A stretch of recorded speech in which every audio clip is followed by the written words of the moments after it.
ফিশগুলো এনেছি বা আগে আমার যে ফিশগুলো আছে এটার মধ্যে দেব।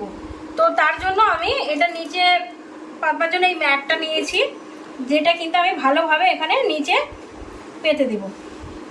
দেওয়ার পর কিছু কালারিং পাথর আছে সেইগুলো আমি তলায় দেব।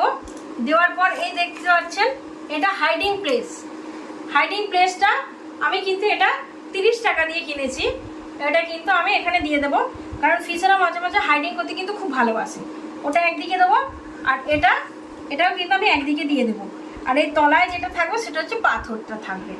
তো চলুন সেট আপটা করে নিই, কারণ ফিশগুলোকে তাড়াতাড়ি এখান থেকে বার করে কিন্তু এর মধ্যে দিতে হবে। আমিও দেখবার জন্য অপেক্ষা করছি যে কীরকম লাগে। তো অ্যাকোরিয়ামের সেট আপ আমি আপনাদের দেখাবো। তো সবার প্রথমে আমি অ্যাকোরিয়ামটা রেখে দিয়েছি এখানে। তো এরপর যেটা আমি করব সেটা হচ্ছে এই ম্যাটটা আমি এর মধ্যে দিয়ে দেব। আপনি দিতেও পারেন, নাও দিতে পারেন। এগুলো দিলে কি দেখতে খুব